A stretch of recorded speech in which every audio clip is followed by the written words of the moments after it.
القلب إيمانا ويبقى العقل حيرانا يقول اعوذ باللہ من الشیطان الرجیم بسم اللہ الرحمن الرحیم ولا تقربوا الزنا انه كان فاحشۃ وساء سبیلا۔ اکثر یہ سوال جو ہے نا وہ ذہن کو جھنجھوڑتا ہے کہ شریعت میں صرف زنا کی سزا ہی اتنی سخت کیوں رکھی گئی ہے؟ تو قرآن تعلیم کے نچوڑ سے معلوم ہوا کہ جہاں صرف اللہ کے حق کا معاملہ ہوتا ہے تو اللہ نرمی کا رویہ رکھتے ہیں، اور جہاں بندے کا حق اللہ کے حق کے ساتھ مل جائے تو اللہ پاک سخت رویہ اختیار کرتے ہیں۔ دو افراد کے زنا کے متاثرین جو ہے نا وہ صرف دو فرد، دو خاندان، دو قومیں، دو گروہ یا دو قبیلے نہیں بلکہ پوری امت ہوتی ہے۔ اور ویسے بھی زنا کی سزا بھی اپنی شدت میں بڑھ کر ہے کہ یہ چھپ کر نہیں بلکہ سر عام مجمع میں دینی ہے، اور اس سزا میں ہر پتھر جسم پر ایک زخم بنائے گا جب تک جان نہ نکل جائے۔ اس کی حکمت وہ یہ ہے کہ جیسے اس گناہ کے عمل میں اس کے جسم کے ہر ٹشو نے لطف اٹھایا تو اب موت بھی لمحہ لمحہ اور پل پل کی اذیت کے بعد آئے۔ یعنی زانی جب تک اپنے خون میں غسل نہ کر لے اس کے اس جرم کی اخروی سزا ختم نہ ہوگی۔ امام شافعی سے تو ایک قول یہ بھی منقول ہے کہ بے شک زنا جو ہے نا وہ ایک قرض ہے، پس اگر تو نے اسے لیا تو اس کی ادائیگی تمہارے گھر والوں سے ہوگی، یعنی العیاذ باللہ تمہاری ماں، بہن، بیٹی، بیوی، کسی سے بھی۔ اب اگرچہ یہ ایک حدیث کا مفہوم ہے جو کہ ایک ضعیف حدیث ہے، لیکن بطور عبرت اس سے ملحوظ خاطر جو ہے نا وہ ضرور رکھا جا سکتا ہے۔ اب ذہن میں ایک بات آتی ہے کہ اللہ پاک کیا اتنے بے انصاف یا اتنے بے رحم ہیں کہ ایک گناہ کی اتنی بڑی سزا رکھ دی مگر اس سے بچنے کی کوئی ترکیب یا طریقہ نہیں سکھایا یا نہیں دیا؟ نہیں، ایسا بالکل بھی نہیں ہے۔ اللہ تعالیٰ نے اس امت کو اپنے نبی علیہ السلام کے واسطے سے قرآن و حدیث کے ذریعے اس گناہ سے بچنے کے لیے پورا ایک پلان پیش کیا ہے، احکامات کی جو ہے نا ایک پوری لسٹ دی ہے کہ کیا کرنا ہے اور کیا نہیں کرنا ہے۔ اب سب سے پہلا جو حکم جو اسلام دیتا ہے وہ یہ ہے کہ اجازت طلب کرنا، استئذان، کہ کسی گھر یا کمرے میں بلا اجازت مت جاؤ۔ بھائی جو ہے وہ بہن کے، باپ بیٹی کے، ماں بیٹے کے کمرے میں جانے سے پہلے اجازت طلب کرے۔ شریعت اس طرح ہمیں سکھا رہی ہے، اور آج اس پر عمل نہ کرنے سے محرم رشتوں میں بھی خرابی آ رہی ہے۔ گھر میں دو حصے رکھیں، ایک پرائیویٹ روم اور دوسرا کامن یعنی عام۔ پرائیویٹ کمروں میں محرم اجازت لے کر جائیں اور اجنبی بالکل نہ جائیں، تاکہ ایک دوسرے کو نامناسب حالت میں نہ دیکھ لیں۔ یعنی ڈرائنگ روم وغیرہ میں مرد ہی مردوں کو اٹینڈ کریں، عورتیں بالکل بھی سرو نہ کریں۔ کزنز ہوں یا سسرالی رشتہ دار ہوں بالکل بھی اٹینڈ نہ کریں، مگر المیہ یہ ہے کہ ہمارے ہاں کزنز کھلم کھلا فیمیل کزنز کے کمروں میں جاتے ہیں، چھیڑخوانی ہو رہی ہوتی ہے، ہنسی مذاق اور آؤٹنگ چل رہی ہوتی ہے، اور اسی دوران شیطان جو ہے نا وہ اپنا وار کرتا ہے، اپنا حملہ کرتا ہے۔ عورتوں کو یہ بات یاد رکھنی چاہیے کہ مرد زبردست اور عورت جو ہوتی ہے نا وہ زیر دست ہوتی ہے۔ کیا یہ ممکن ہے کہ کوئی عورت پاک دامن رہنا چاہے اور مرد اس کو پاک نہ رہنے دے؟ اب جو دوسرا حکم ہے اس حوالے سے وہ یہ ہے کہ نظروں کی حفاظت، نظروں کو نیچے رکھنا اور اپنی حیا کی حفاظت۔ یہ حکم جو ہے نا یہ مرد و عورت دونوں کے لیے ہے۔ قل للمؤمنین یغضوا من ابصارہم ویحفظوا فروجہم ذلک ازکی لہم ان اللہ خبیر بما یصنعون۔ ترجمہ، اے نبی صلی اللہ علیہ وسلم مومن مردوں سے کہہ دو کہ اپنی نظریں نیچی رکھا کریں اور اپنی شرمگاہوں کی حفاظت کیا کریں، ان کے لیے بڑی پاکیزگی کی بات ہے اور اللہ تعالیٰ خوب خبر رکھتا ہے ان کے کاموں کی۔ اب عورتوں کی شادی بیاہ اور مردوں کی بازاروں میں اکثر نظر بہک جاتی ہے۔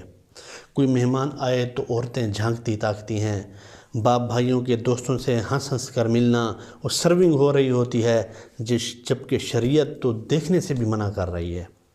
مردوں عورتوں کی یہ عادت شادی بیاہ میں کھل کر سامنے آتی ہے کہ جب بے حیائی جو ہے نا وہ اپنے پورے عروج پر ہوتی ہے۔ دو اندھے اگر آمنے سامنے بیٹھے ہیں تو ان کو نہیں معلوم کہ سامنے والا کیسا ہے، کتنی عمر کا ہے، مگر شریعت ایک بینا اور اندھے کو بھی آمنے سامنے بیٹھنے سے منع کرتی ہے، جیسے کہ عبداللہ بن ام مکتوم رضی اللہ تعالیٰ عنہ والی حدیث سے ثابت ہے کہ امہات المؤمنین کو نبی کریم صلی اللہ علیہ وسلم نے پردے کا حکم دے دیا، حالانکہ عبداللہ بن مکتوم ایک نابینا صحابی تھے۔ یعنی دنیا کی بہترین عورت کو نبی صلی اللہ علیہ وسلم نے نبی کے بعد بہترین مرد کو ایک دوسرے سے پردے کا کہا جا رہا ہے کہ جو ہے بھی نابینا۔ اب بعض اوقات عورتوں اور مردوں کو کئی بار مجبوری میں بات بھی کرنی پڑتی ہے، جیسے بازار، ہاسپٹلز وغیرہ میں، تب شریعت چہرے پر نظر ڈالنے سے منع کرتی ہے۔ صرف پردہ کرنا مسئلے کا حل نہیں بلکہ نظر بھی جھکانی ہے۔ امام غزالی رحمۃ اللہ علیہ فرماتے ہیں، نظر سوچ کے اندر تصویر لے جاتی ہے، یہ تصویر خواہش میں بدل جاتی ہے اور پھر یہی خواہش بے حیائی کا راستہ دکھاتی ہے۔ علامہ شبیر احمد عثمانی رحمۃ اللہ علیہ اپنی تفسیر میں لکھتے ہیں کہ بد نظری جو ہے نا وہ زنا کی سب سے پہلی سیڑھی ہے۔ تیسرا حکم ہے وہ ہے زینت کو چھپانا۔ اب ایک بات سمجھنے کی ہے کہ پردہ ایک علیحدہ چیز ہے اور زینت ایک علیحدہ چیز ہے۔ عورت کے اعضائے زینت نماز میں چھپانے والے اعضاء ہیں۔ کوشش یہ ہونی چاہیے کہ اس فتنہ کے دور میں محرم مردوں سے بھی زینت والے اعضاء چھپائے جائیں۔ اپنے سینے اور گریبان کو خصوصاً ڈھانپنا چاہیے۔ مرنے کے بعد اللہ تعالیٰ 4 کپڑوں میں عورت کو ڈھانک کر قبر میں بھیجنے کا کہتا ہے، جبکہ عورتوں نے زندگی میں 2 کپڑوں کا لباس معمول بنا لیا ہے۔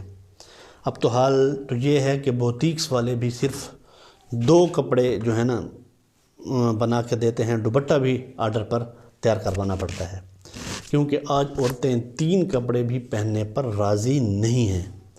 مسلمان عورت کا غیر محرم اور غیر مسلم عورت سے بھی نماز والا پردہ ہے، یعنی سوائے چہرے، دونوں ہاتھوں اور پاؤں کے باقی جسم چھپانا ہے، مگر یہاں تو ویکس بھی کروائی جاتی ہے اور فیشلز بھی غیر مسلم سے سر عام کروائے جاتے ہیں۔ مرد حضرات کا تو حال یہ ہے کہ پبلک یا گھر میں شرٹس نہیں پہن سکتے۔ گھر کے اندر مرد حیادار ہوں گے تو گھر کی عورتیں بھی اپنی حیا کو مقدم رکھیں گی، ورنہ سب سے پہلے بگاڑ گھروں کے ماحول سے شروع ہوتا ہے۔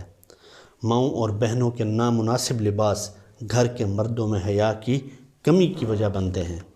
یاد رکھیں، جب عورت نے اپنے سطر کا خیال نہ رکھا تو محرم کا دشمن بن گیا۔ جب اللہ کی مقرر کردہ حدود و قیود کا خیال نہیں رکھا جائے گا تو باپ بیٹیوں کو خود پر حلال کر لیں گے اور بھائی بہنوں کو خود پر حلال کر لیں گے اور بہنوئی سالیوں کو اور سالیاں بہنوئیوں کو حلال کر لیں گی۔ زمانہ طالب علمی میں ہمارے ایک استاد محترم واقعہ بیان کرتے تھے کہ ایک کراچی کے مشہور ڈاکٹر تھے جو کہ ایبورشنز کیا کرتے تھے، تو اللہ تعالیٰ نے ان کو توبہ طائب ہونے کی توفیق عطا فرمائی اور پھر وہ حضرت حکیم اختر صاحب دامت برکاتہم عالیہ اللہ تعالیٰ ان کے درجات بلند فرمائے، ان کے ہاتھ پر بیعت ہوئے۔ تو کہتے کہ وہ اپنا واقعہ بیان کرتے تھے کہ میں نے اپنی زندگی میں ہزاروں ایبورشنز کیے، ہزاروں کی تعداد میں۔ تو اس میں سے جب ہم ان سے بایو ڈیٹا لیتے اور ان سے اپنے ریکارڈ میں لکھتے کہ آپ کیوں کروا رہی ہیں تاکہ قانونی کارروائی سے بچا جائے، تو زنا کا تو جو ہوتے تھے وہ علیحدہ ہیں، لیکن العیاذ باللہ محرم سے بھی ایسے واقعات ہزاروں کی تعداد میں ہمارے پاس آئے، جو تقریباً 40% بھی بنتے تھے کہ جن کا مسئلہ ایبورشن کا محرم کی وجہ سے ہوتا تھا۔ تو سب سے پہلے جو کوشش کرنی چاہیے کہ خدا کے لیے اپنے گھروں میں جو فسق کا ماحول ہے اسے ختم کریں۔ جو چوتھا حکم ہے وہ یہ ہے کہ بیوہ اور مطلقہ کا نکاح۔ ان کے نکاح کا مقصد معاشرے کو پاک رکھنا ہے، کیونکہ بیوہ یا متعلقہ ازدواجی زندگی کے دور سے گزر چکی ہوتی ہیں، اور ان کے نکاح میں تاخیر یا انکار معاشرے کے بگاڑ کا سبب بن سکتا ہے۔ یہ حکم اس مرد کے لیے بھی ہے جس کی بیوی مر جائے یا وہ طلاق دے دے۔ یاد رکھیں، شادی پر اصرار وہی مرد کرتا ہے جو پاک رہ کر صرف بیوی سے سکون حاصل کرنا چاہے، ورنہ معاشرہ بھرا ہوا ہے ایسے غلیظ لوگوں سے جو شادی کو بوجھ سمجھتے ہیں، کیونکہ انہیں اس بوجھ کو گلے میں ڈالے بنا بھی سب کچھ مل رہا ہوتا ہے۔ اللہ تعالیٰ نے اجازت دی ہے کہ ایک سے خواہش پوری نہ ہوتی ہو تو 2 شادیاں کر لو، 3 کر لو، 4 کر لو، اور اس میں بیوی کی اجازت بھی شرط نہیں ہے۔ ہاں، بیوی کے حقوق پورے کرنا اور عدالت جو ہے نا، یہ فرض ہے، مگر کیا کریں کہ آج کے اخلاقی طور پر دیوالیہ معاشرے کا جو گرل فرینڈ کو تو 10 برداشت کر لیتا ہے، مگر بیوی 1 سے 2 قبول نہیں ہے۔ اس طرح بیوہ یا متعلقہ کی شادی پر ایسے بے شرم تبصرے اور اعتراضات کیے جاتے ہیں کہ الامان الحفیظ۔ اس طرح 5واں حکم جو ہے وہ یہ ہے کہ حکم نکاح میں تاخیر نہ کی جائے۔ ہم گھروں میں کیبل لگوا کر، کھلی آزادی دے کر، کو ایجوکیشن میں پڑھا کر، پھر اپنے بچوں سے رابعہ بصری اور جنید بغدادی بننے کی توقع کریں تو ہم احمقوں کی جنت میں رہ رہے ہیں۔ 2 جوان لڑکا لڑکی جب سکول، کالج، یونیورسٹی کے آزاد اور روشن خیال ماحول میں پڑھیں گے تو ان کو تعلق بنانے میں کون روکے گا؟ جب گھروں میں دینی تربیت نہ ہو، مائیں اسٹار پلس کے ڈراموں اور واٹس ایپ اور فیس بک اور کپڑوں کی ڈیزائننگ فیشن میں مگن رہتی ہوں، اولاد کی سرگرمیوں اور ان کی صحبت سے نا واقف ہوں، تو جیسی خبریں آئے دن اخبارات کی زینت بنتی ہیں وہ بعید نہیں ہیں۔ مگر ہمیں تو یہ سکھایا جاتا ہے کہ جب نظروں میں حیا ہو تو پردے کی ضرورت نہیں رہتی۔ اس کا تو یہ مطلب بھی بنتا ہے کہ جب نظروں میں حیا ہو تو پھر کپڑوں کی بھی ضرورت نہیں رہتی۔ یہ اللہ کا اپنے محبوب کی امت پر خاص احسان ہے کہ اس نے ہم میں پچھلی قوموں کے تمام گناہ دیکھ کر بھی ہمیں غرق نہیں کیا، ورنہ بنی اسرائیل کے لوگ تو بندر بھی بنائے گئے اور خنزیر بھی بنائے گئے۔ توبہ کے دروازے بند نہیں، اور نہ ہی رب کی رحمت مدھم ہوئی ہے۔ جب اللہ کی محبت اور ایمان کی روشنی دل میں آ جاتی ہے تو یہ نور علی نور ہے۔ اب ایسے دل میں بے حیائی داخل نہیں ہو سکتی۔ ایمان کا نور لینا ہے تو اسٹڈی کریں کہ صحابہ کرام رضی اللہ تعالیٰ علیہم اجمعین کو ایمان کیسے ملا۔ قرآن مجید اور سیرت النبی صلی اللہ علیہ وسلم اور سیرت صحابہ رضی اللہ علیہم اجمعین کو پڑھیں، سمجھیں اور اس پر عمل کریں، اور دیندار نیک صالح لوگوں کی صحبت اختیار کریں، سچی توبہ کریں، اللہ تعالیٰ کی فرما برداری اختیار کریں، تو انشاءاللہ تعالی دلوں کی بے چینی سجدوں کے سرور میں بدل جائے گی۔ آج کا بے لگام میڈیا اور معاشرہ ہمارے ایمان، دین اور آخرت کی کامیابی کو بہت تیزی سے نگلتا جا رہا ہے۔ آج ہمیں فیصلہ کرنا ہے کہ ہم اس رب العزت کے غلام ہیں یا اپنے نفس کے۔ اگر آخرت کی فلاح چاہیے تو اللہ کی غلامی میں پناہ لے لیں۔ وما علینا الا البلاغ۔ السلام علیکم۔